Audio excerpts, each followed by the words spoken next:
Yeah, Yeah. it's right underneath Arnold's office, which is amazing. And true story, back when we ran the restaurant there, the landlord, unbeknownst to me, had routed one of the exhaust fans into Arnold's office. And so he was getting like secondhand bacon from from the Upgrade Cafe there.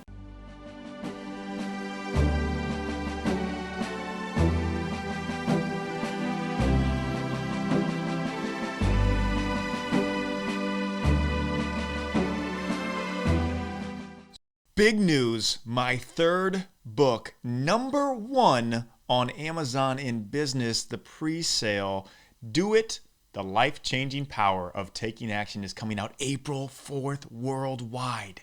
It's available on pre-sale, and if you buy it on Amazon, on Barnes & Nobles, wherever books are sold, let me know because I want to send you a special gift. So if you buy this book, Do It, The Life-Changing Power of Taking Action, not only will you have the most immersive, in-depth, introspective book ever put together on taking action. This is 3 years in the making of myself doing research, studies, surveys. The overview, 40,000 foot, just think Atomic Habits meets the Enneagram with crazy cool Malcolm Gladwell type stories from figures in history who changed the world. There's 9 types of action archetypes, 9 types of these things that we have that we can resonate with of why we are holding ourselves back from taking action. Everybody has something that they want to do, and there's something that is stopping them. These 9 action archetypes are the allodaxophobic, fear of other people's opinions, the burn, the inopportune, the blamer, the test believer, the perfectionist, the scarcist, the distracted, and the underestimator. And you will learn which one that you are and how to overcome this and take action. April 4th, Do It, The Life-Changing Power of Taking Action. Let me know if you buy this, and I will send you a gift. Before we dive into this incredible episode that you are about to hear on the David Nurse Show, I just wanted to say a special thank you for being a listener, for tuning in. You could be anywhere else in the world right now, and you are with me listening. And I also want to ask you, if you find value out of this episode, out of any of the episodes, to share it with a friend, share it with a family member. Somebody needs this, and you can be the person that changes their life. And also, if you could, it takes about 12 seconds in total to leave a review for the podcast. Go to Apple, the podcast app, and leave a review. 5-star if you love it. You choose, write a review. Let me know if you leave a review, and I will shout you out. I will give you a gift. I will have a conversation with you. I'd love to hear from you if you are listening to this podcast. So go to the Apple Podcast app, leave a review, because it helps people that are searching podcasts, that are trying to find something of optimization, mindset development, and we will pop up as the top podcast. So you're also helping others by leaving a review and subscribing. Also, the show is on YouTube. If you want to watch me talk to the guest, you can watch it on YouTube, David Nurse channel. All right, now, time for the show. You are about to get your mind blown. Is it cool to see like the OGs, like Luke, Ben? Oh, yeah. You kind of like, these are my homies growing up. Well, some of them, yes. There are some people who are higher integrity than others. And what you'll find is like, when you're creating a movement like this, I mean, this was something I didn't trademark the name biohacking. Like I could have. And I put on that first conference and I started coaching people like that. And you pretty quickly realize that there's some people like Luke who are really out there like spreading the good word, right? And there's other people who will hire someone to copy every one of your blog posts and then slightly rewrite it, put it on their webpage, and then denigrate your products and call you an asshole.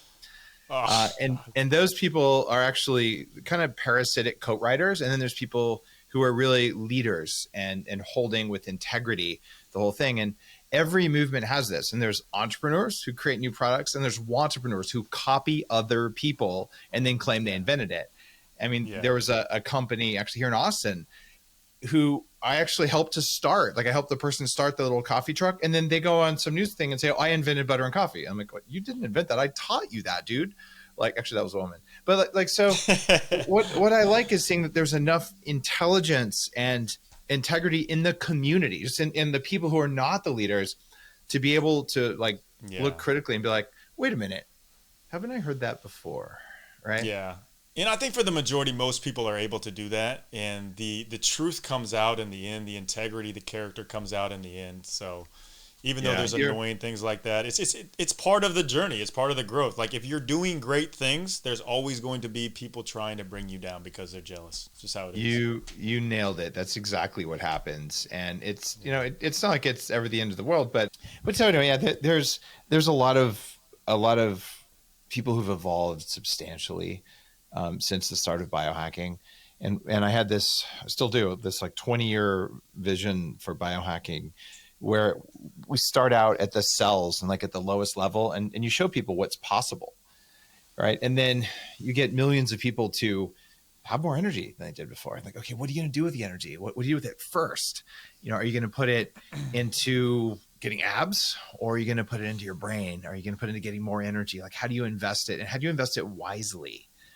And that's why I just wrote my newest book, that Smarter Not Harder, just comes out today as we're recording. Oh, and today? Yes. Today's the day. Wow. I get you on the day. This is amazing. The day. Of all the Final places you could be, Dave, you are with me. You nailed it. You earned it.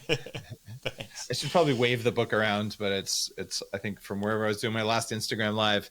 But the notion that hard work pays off, it's stupid. It turns out doing things the hard way isn't a good way to do it. So let's say you wanted to plow a field. Like, well, hard work makes me strong, so I'll just do it with a hoe. Okay. That's the hardest work, which obviously has the most moral benefit, right? You've shown grit and determination, therefore you will see rewards. You might not starve, would be your reward. And the next guy comes along and says, you know, this is a lot of work. I just found this ox and let me hook that up. That guy's lazy. Okay. Yes. He chose to do less work. He is a weakling. He did not show grit. Now, he worked the same hardness as the other guy. He just made 10 times more food. And the next guy came along and was like, you know what? I don't like shoveling, man. I'm so lazy. How about I build a tractor? Now, that guy is super lazy. Now, he still works really hard. He does 100 times more food. And you still have people in the realm of personal development, and especially exercise, going, you just have to suck it up. You just have to have grit. And I wrote Smarter Not Harder to tell that guy to very kindly and respectfully go F himself, because he's misleading human beings. We have stuff to do. And if you have X amount of hard work units, maybe you should do one of them on your health because you got everything you needed. And the rest of it should go into your relationships or your job or to other self-improvement. You should be using the smallest possible surgical grade tools that get the most done in the least amount of time. And if you don't do that before you work hard, you are doing it wrong. That's why I wrote Smarter Not Harder, to tell you, here's the stuff that works better than what you think you have to do. There's way more ability in there, because you should be the guy on the tractor with a turbocharger on the back instead of the guy with the hoe. Dave, that is a way to start us off with a bang, and your passion exudes through this interview right now. Like, you are one of the originators of all of this, and you continue to, I would say, move the needle forward as a visionary of what is coming next, and how do you, that's why I'm so glad you wrote this book, because so many people, myself included in the past, of being an athlete, you think there's only one way, and it is hard work. You have to put in the hours to get there. But as you will appreciate, I was one of the early people coming to Upgrade Labs, bringing NBA clients and NBA coaches. So I saw the difference before anybody else did. The ARX machine, the bone density machine, the Vesper, the atmospheric cell pressure chamber. I was sitting there. I can remember there in Santa Monica. I'm sitting there.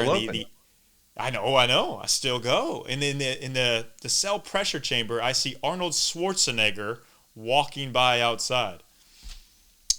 I think his place was like right above. So, you know, one of my favorite feelings in the world, it's getting a great night's sleep on cozy and comfortable sheets and blankets. And for me and my wife, that is absolutely Cozy Earth. Cozy Earth, more comfortable than cotton. It's made from bamboo. And get this, it has been featured on Oprah's favorites list. Favorites list for the last 4 years in a row. They even give a 100-night sleep test. That means you can try them out for 100 nights, and if you don't like it, you get fully refunded. It's high quality, so cozy, so comfy, you won't want to get out of bed. And now I teach people to just jump out of bed. But with Cozy Earth, you ain't going to want to get out of bed. And what they're doing for my listeners is incredible. Never been done before. 40% off. Are you kidding me? 40% off. If you go to Cozy Earth, COZY Earth.com and enter the code DavidNurse40 at checkout, that is DavidNurse40, you will get 40% off the best covers, the best sheets you've ever had in your life. Trust me. You will absolutely love these. You'll probably be sleeping in the next time I do a podcast. Check them out, CozyEarth.com, DavidNurse40 for your special discount. Yeah, it's right underneath Arnold's office, which is amazing. And true story, back when we ran the restaurant there, the landlord, unbeknownst to me, had routed one of the exhaust fans into Arnold's office. And so he was getting like secondhand bacon from the Upgrade Cafe there. And as soon as we found out, I was like horrified. I'm like, oh my God, what do I do? And so we called the landlord and we got him to reroute all this stuff. But if you're listening, Arnold, I apologize. Hold on. Would anybody not want secondhand bacon? I feel like that could be one of the best smells you could possibly have. I went up there when he wasn't there and talked with his staff, and it smelled like secondhand smoke, but it was bacon. It was not acceptable. We didn't do that. That was a landlord fan issue. Yeah. But that's how close it is to ground zero. And I opened it there, in part because I'm like, look, I've been able to buy $1 million worth of tech and use it to upgrade myself. Today I'm about 8% body fat, and I exercise using Upgrade Labs and biohacking and stuff from the book about 15 minutes a week. And I'm in remarkable shape. And I could probably work out 10 times more and be 20% more ripped or whatever, but I'm right where I want to be. I take my shirt off and people just are like, what the hell? Like, as a fat computer hacker, this is not even the reality I would have expected. So I'm grateful for that, but I don't want to spend 3 hours a week doing that, because I could spend those 3 hours writing my next book. Absolutely. I could spend recording an interview with a Nobel Prize winner. Like there's so many things that matter. I want to get it done, and I want to move on, and I want to build the next company, and I want to start the next movement, and I want to hack my brain. And I feel like I got stuck in my 20s with two lies. One of them was that if I just worked hard enough, I burned calories and just ate less, that I would magically lose weight. That is complete garbage. It is nonsense. And the mean people online who keep saying that, they were bullied in high school and now they're getting even. Like, these are people whose mothers never loved them. And I mean, I don't want to insult them, except I am insulting them because these are bad people. Yes. Just kidding. Yes, totally. I agree. Totally agree.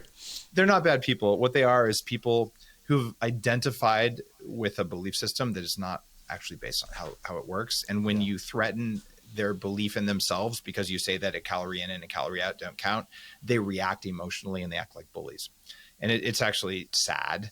And I do trigger them on purpose because I guess that means maybe I have some trauma healing to do or something, but still, it's just funny. So here's what I believed, that if I did that when I weighed 300 pounds, I would lose weight. And I said, nothing matters more.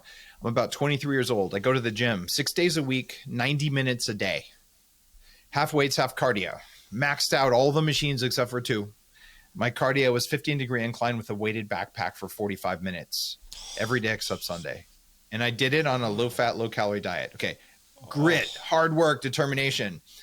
It was dumb. All I did was overtrain. At the end of this, I had a 46-inch waist. I did not lose the weight. Yes, I had more muscle mass. I probably had less fat, but I did not lose one pant size. And I remember thinking to myself, man, I spent 702 hours in the gym and it didn't give me what I wanted. I must not be working hard enough. I must be eating too much lettuce. Right. And eventually I realized it was at a Carl's Jr. All of my friends are sitting there eating double Western bacon cheeseburgers and fries. And I'm doing that chicken salad, no chicken, because chicken's too high in calories. And I just realized I could bench press all of my friends. I exercise more than all of them combined, and I'm still fat.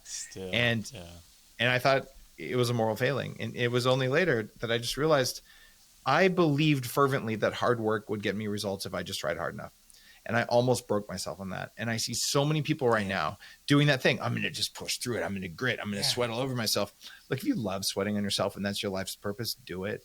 If you're proving something to yourself, do it. Right. If you're doing it because you think it's going to get you a certain thing, it probably isn't.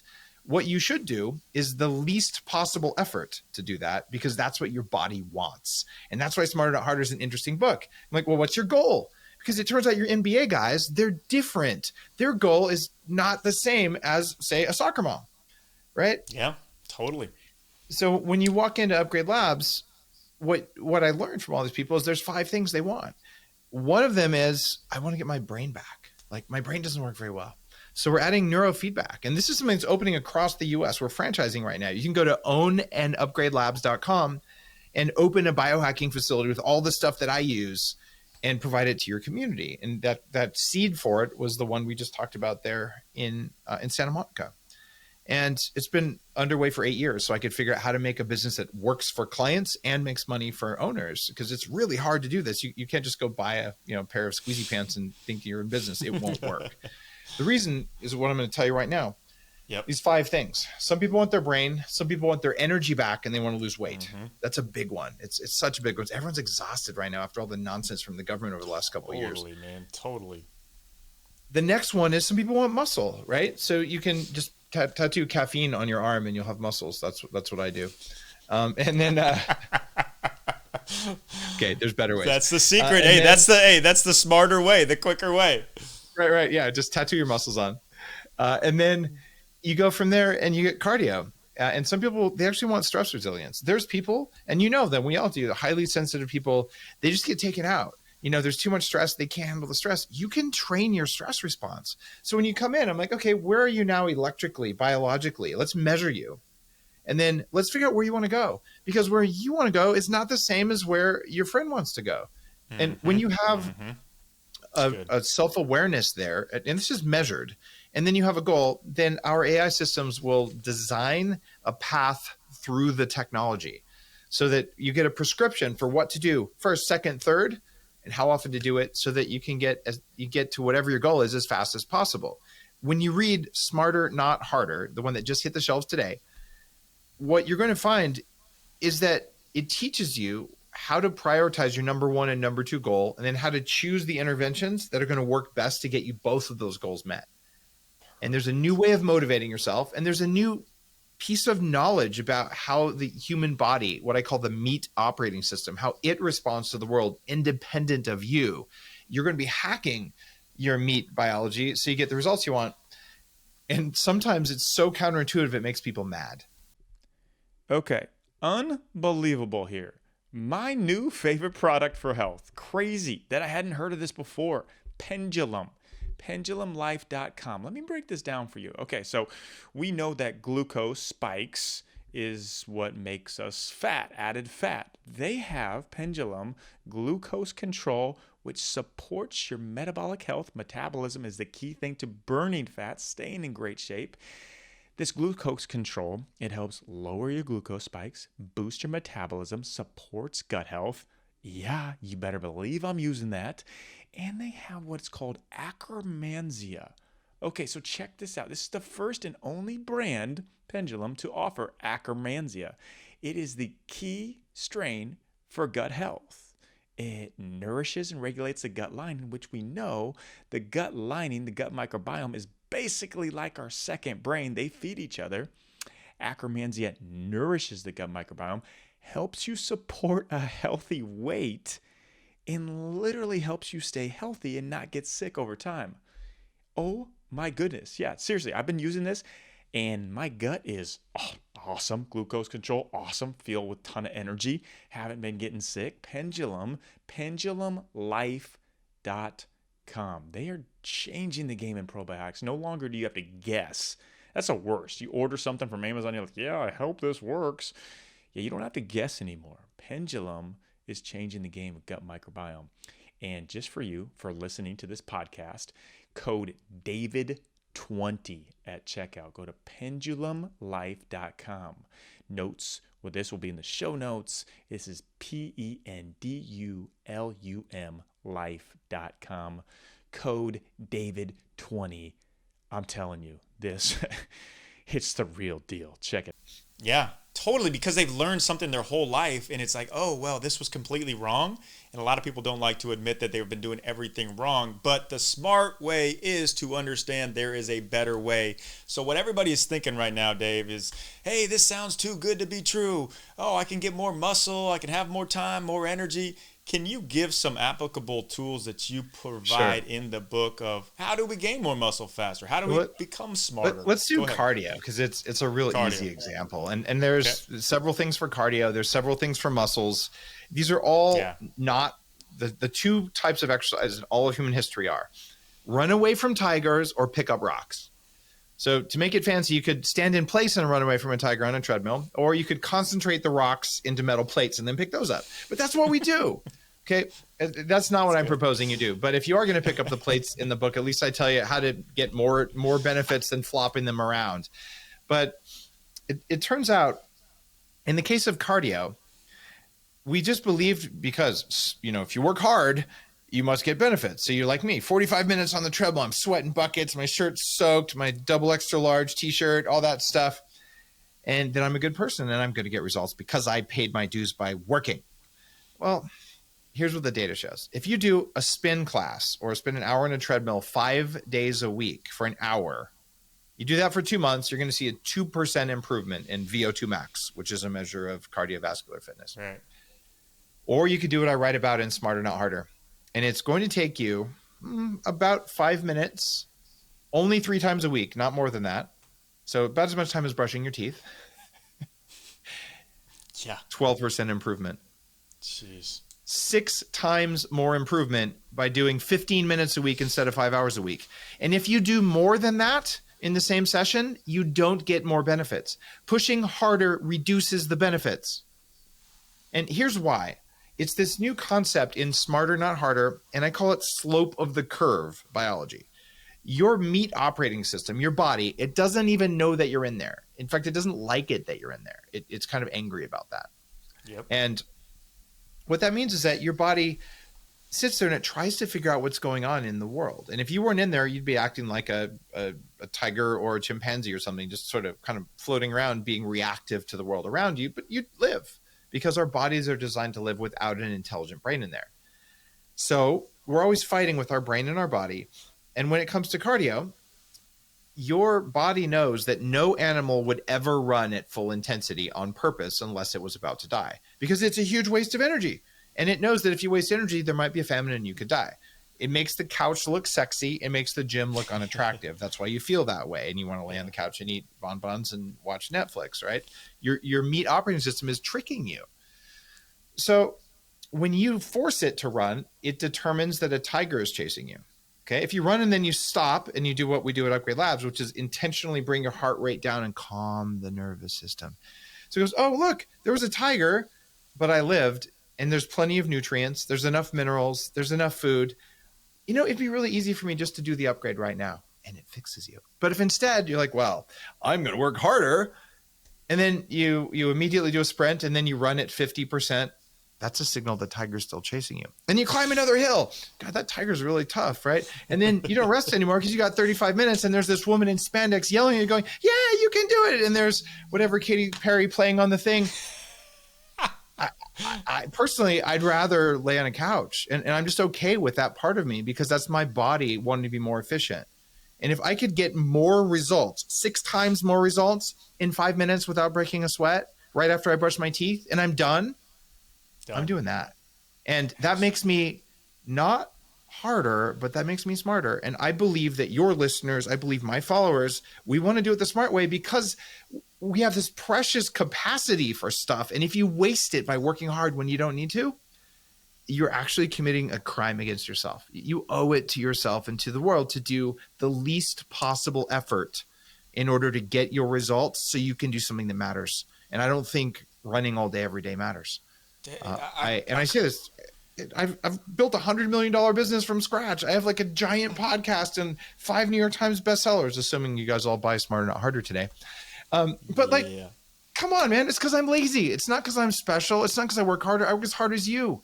I just apply it to different things, and I don't do stupid stuff that's hard. It has to have a big return or I'm just not going to touch it. I couldn't agree with you more. I think you said in the book, the person who created the marathon, it actually died, and the marathon is ran in celebration for their death. Did I read that right? That's actually real. That's crazy. Yeah. I'm going to name the cities wrong. I'm sure Marathon was one of the cities, but it was like Athens to Marathon or Sparta to Marathon, something like that. Yeah. And I'm not that big of a student of who did what in Greece, but the guy ran 26.2 miles, said basically the Spartans are coming, and then collapsed of a heart attack. So to honor him for our health, we replicate what caused a heart attack. And people die every year in marathons. And it's not a health activity. It is, though, a way for you to show your body that you're in charge. So if that's what you want to do, you don't do what most marathoners and triathloners do, which is you train a whole bunch, overtrain, do the event, and then have pizza and beer. Running a marathon or doing an Ironman is actually a major source of stress and trauma for the body. So you pre-fuel using the kind of stuff I've written about in the Bulletproof Diet, and then you recover like crazy, the same way your NBA athletes do. They don't beat themselves up and then say, oh, well, that was good, I'm going to go do another sport at the same time. They sleep, they recover, they get massages, they do cold therapy, and they do all these things so that they can recover faster than Mother Nature would let them, so they can do it again the next day. And it's rough. And the rest of us, though, we don't get to recover like an NBA athlete. We just kind of get beat up and then go back to work and get beat up again. Right. And we have to be able to perform on a daily basis for our families, for our careers. You don't have the luxury of having 24 hours to spend around recovery. And I think it's partly the culture that we live in, and seeing these David Goggins and Jocko Willits, and like you have to be running and grinding 24/7. But I'm much more on the mindset of Dave Asprey, of the people that are learning how to do things smarter. So one, you're going to have more longevity as it is, but two, you're going to have more enjoyment. Here's how I look at it. Yeah. The people that are all like grind, rise and grind, rise and grind, they're in their own prison. They have created their own prison. 75 hard sucks. Like I would never want to do 75 hard and feel like I have to work out twice a day. There's one time you should do 75 hard. If you're a woman and you don't want to have babies, you should do 75 hard. That's great. So, all right, here is the best birth control. Best birth control, 75 hard. There it is. I'm serious. It'll wreck your hormones. Totally, man. Women are more susceptible to overtraining than men are because their bodies are constantly tracking whether or not it's feasible to have babies. And 75 hard, yeah, you're going to look hard after that. You're going to get that lean, hunted look because you just told your body there's a famine and you're being hunted every single day. And your stress hormones are going to go up. Your sex hormones are going to go down. Your cortisol is going to go up. And yeah, you'll probably lose some weight unless you have all the problems that I had and that many people have. So you can't lose weight even then.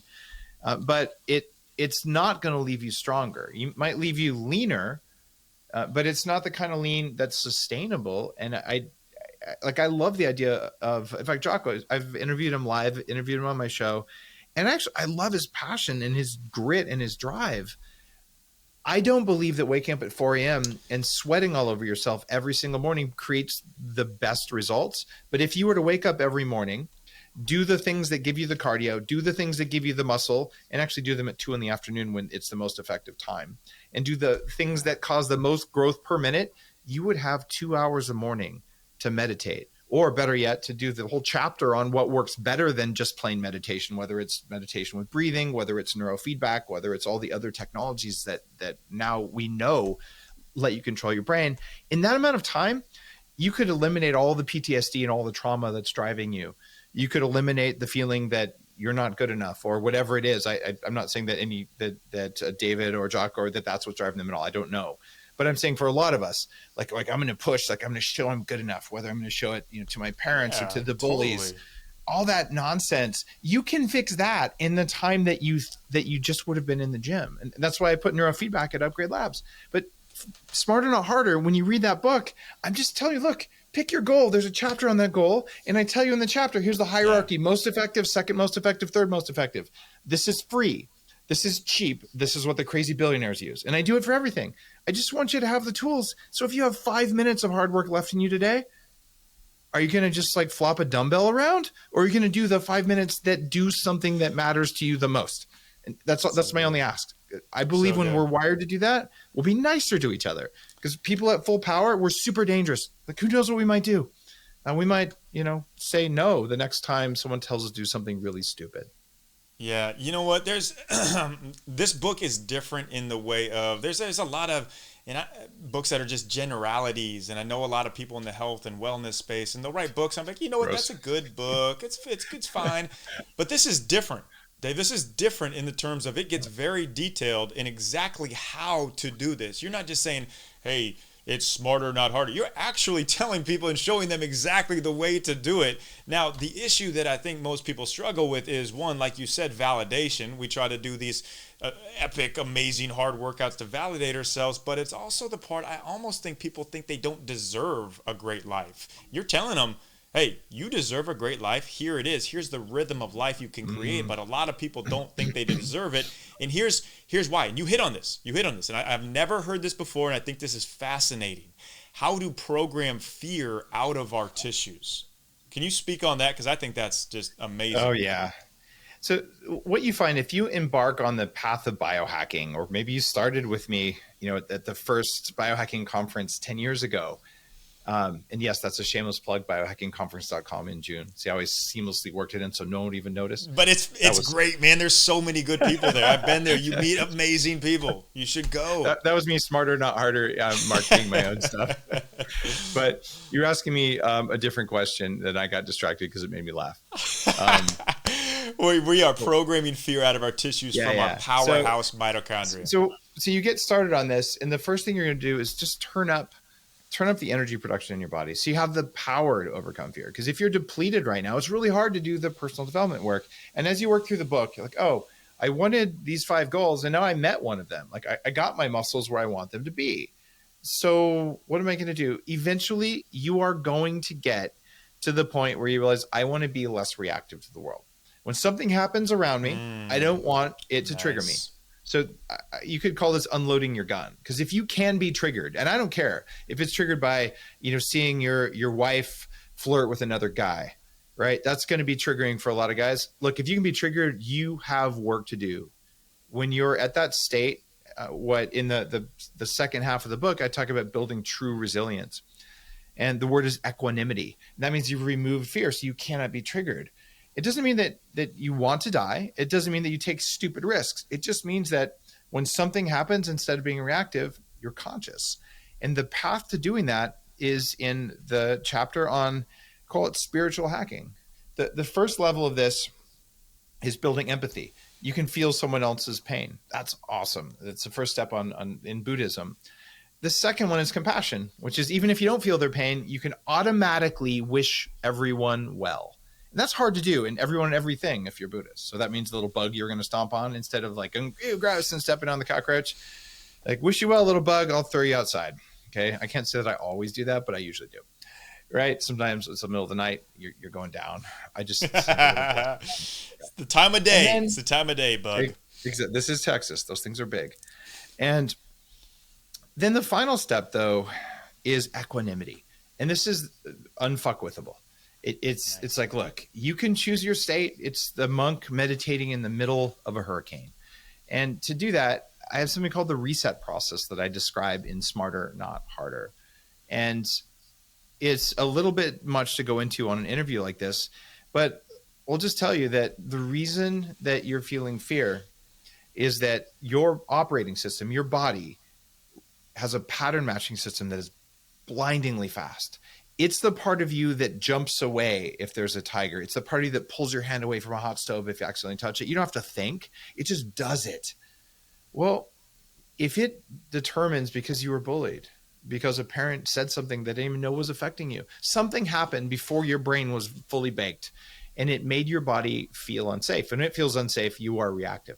And what you can do with the reset process, you can go in and you can reprogram your meat operating system so that the next time it recognizes that pattern, it doesn't get triggered. It's like, oh, look, there's a pattern. And you just keep going. And it's kind of amazing because what you realize is that your operating system decides which parts of reality you are allowed to see. Like, are you noticing the tree that's outside? Only if it allowed you to see the tree, because you won't see the tree if it has you focusing on something else. It is so in charge of what you see that one of the proof points in the book to show you that there's an operating system, that I'm not making this thing up, is that if I do this, Okay, you heard that, and you know the speed of sound plus the internet delay, it got to you and you heard it, a tiny, tiny fraction of a second later. The reality is that if I put electrodes on your head from 40 years of Zen, my neurofeedback company that does brain upgrades for pro athletes and executives and stuff, if we're measuring with electrodes, about a third of a second after the sound hit your ears, hit your body, your brain would electrically recognize there was any sound. And then you have to think about it. So you're running with a half a second lag time on reality. Do you see it? You don't. I don't see it. You Not can't. the lag. Yeah. So, okay. Some part of you is making invisible things invisible. Do you see the little gap in the middle of each eye? There's a blind spot the size of a dime, right? The very center of each eye. I can't see that. You can't see that. So your body is engineered to remove things that it thinks you shouldn't see. Interesting. Do you know how frightening that is? Your body is dumb. It is so stupid. It's reactive and it's fearful. Your body is also the source of intuition and creativity. So it has wisdom, but if you allow it to be reactive to things that are not actually tigers, then it's sucking your energy and it will not show you the good stuff in life. And that is why things like trauma healing and this reset process in the book, it's why it's so powerful, because you can go through and you can actually make a spreadsheet of all the things that are triggers for you and pick the smallest one and practice the reset process. And maybe you'll end up at 40 years of Zen in Seattle, where you can actually run this with electrodes on your head to do it really quickly and deeply. Or maybe you'll use one of the other techniques in the book that are much more accessible. And maybe you'll find someone who does EMDR and you'll go through and say, you know what, I noticed I'm reactive, about this. And all of a sudden you're not reactive. And then you go up the list to one that's a little bit harder. And pretty soon, like the billionaires I've worked with, you're working on mom and dad. You're working on that time something really bad happened to you. And you realize that it's affecting what you do in the boardroom. It's affecting what you do on the basketball court. It's why you choke. It's why when you go on stage, you feel like you're going to just die. Those things don't happen to me anymore. That's why the voice in your head is just this cranky, mean thing. The voice in my head doesn't do that. In fact, I barely have a voice in my head anymore. It doesn't, there's nothing there to say. Yeah. I wasn't born this way, man. I was running from failure for the first half of my career. I made and lost $6 million before I was 30 doing that kind of thing. And it sucks and it's pain and it's anxiety and you'll never be happy with that. And I wrote Smarter Not Harder. Look, get yourself some energy, get your energy back. Look the way you want to look, get some muscles, man. Maybe be smarter than you were. And when you're done with that, you're going to have to look in the mirror and go, God, I got so much energy. I guess I'm going to have to tackle the hard stuff. And that's what makes you dangerous. Dangerous people, you cannot program us. You cannot trigger us. Who knows what we might do? I know, though, that our bodies, our meat operating system, we're wired to not die, to make sure we don't starve to death or over-exercise, to be honest. We're wired to make sure we reproduce the species. Even if we know we shouldn't go on that date, we probably will. But after that, we're wired to be friends. We're wired to form a community and actually to support each other and support all the life on the planet. That's what we do. But if some bad company or just false belief about working hard, getting results, even if it doesn't, well, if we're stuck in fear, we're stuck in hunger or overtraining, if we're stuck in no connections, no love in our life, or no community in our life, we're profoundly unhappy. We're easy to program. We're easy to manipulate. And we will do great evil to each other. And I'm not allowing that world to happen. Read Smarter Not Harder. Do any of the practices in there. Heck, read all the free stuff that I put online that contains some of the similar knowledge, or choose your own path. But bottom line is, if you have no fear and you've built that community around you and you have the energy and the power, so you have equanimity, the next time a clown with a syringe comes around and tries to force it on you, it will not work. Dave, even if people don't gain any knowledge about nutrition, if they don't read it for working out, for energy, to be able to read this book and understand the reset to a new operating system, because you have the most attractive characteristic that I see in people is when you're so authentically comfortable in your own skin that you make others want to be like that as well, comfortable in their skin. I don't think there's anything more powerful than that, man. You're unapologetically yourself. You're not trying to put on a show or be somebody else. You are you. And that's what everybody People can tell. That's what you learn from studying neuroscience. And I used to have this rule when I was in my mid-20s. I was allowed to be in the board of directors meetings for a publicly traded company. And the rule was, Dave, you're not allowed to speak, but you could just sit there, because they were grooming me and coaching me on how to be a better tech exec.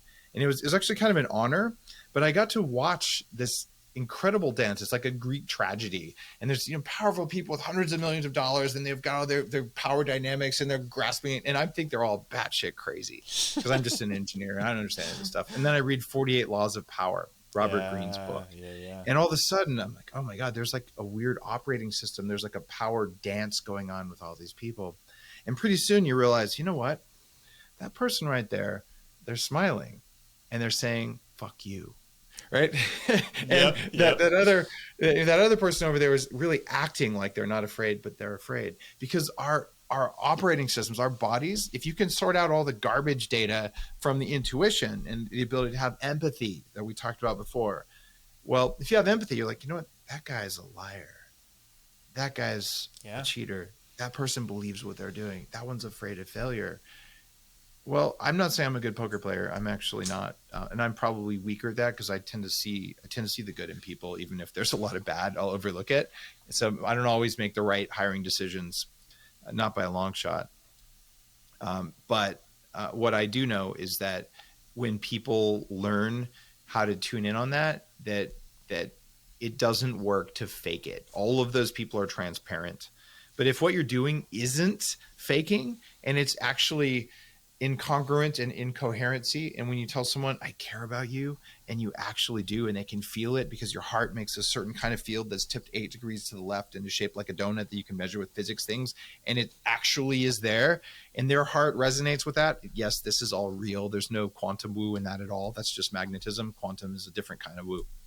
But when you do all that stuff, when people say, Dave, can you teach me how to have integrity and authenticity? I'm like, no, I can't teach you that. The only thing you can do is you can do and say what you feel and think. You can't fake it, because fake authenticity doesn't work on people who pay attention. It only works on people who are easy to program.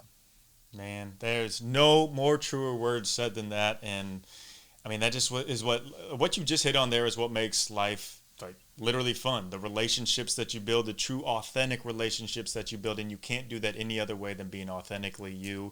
Dave Asprey, man, thank you so much for coming on the podcast and just dropping knowledge, and your passion comes through, like I said, like none other. So if any other reason alone than to read the book and then get some of Dave's passion, read it. This was probably 1/50th of what's in the book. There's so much more in there. Oh yeah, there's like, I was blown away. So where can everybody go? Honestly, man, I'm not blowing any smoke. I've read a lot of books, and this is a different book, different in a great way. So assuming just Amazon, anywhere else you want to direct people to? Amazon, Barnes & Noble, better yet, go to indie bookstore while we still have them. If you shop there, maybe it'll be there next year. And go to daveasprey.com. All the links and stuff for the book are there. And I would just encourage you, even if you never read Smarter Not Harder, be relentless. I mean, you've got relentless on your laptop there, but be relentless, not with working hard. Be relentless with making sure that no matter how hard you work, everything you do has the most impact. It's a different kind of relentless. It's relentlessly efficient and effective instead of relentlessly hard. I don't want you to do anything that's hard unless it's something you love. That's good. Everything else, do the simplest, easiest thing, and take all the energy that you save and put it into something that matters. Like put it into your kids, put it into your family, put it into stopping something that's dumb, but don't put it into working hard because you hope you'll get results and not getting it.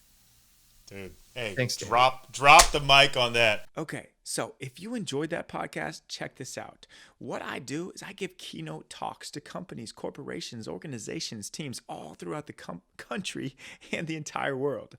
If you want me to come speak to your team, to your company, or know somebody who might, reach out to me, please. I'm very easy to get a hold of, david@davidnurse.com. And I'm also doing some super special gives with my new book, Do It, The Life-Changing Power of Taking Action, coming out April 4th. Message me because I'm doing some gives for free talks, for free coaching courses, even an amazing NBA tickets experience Los Angeles gourmet food Michelin star celebrities type of thing for people who buy a certain amount of books. So please check this all out. Reach out to me if you're interested in a keynote talk or to know more about the book giveaways that I'm doing. April 4th is the launch. Thank you so much.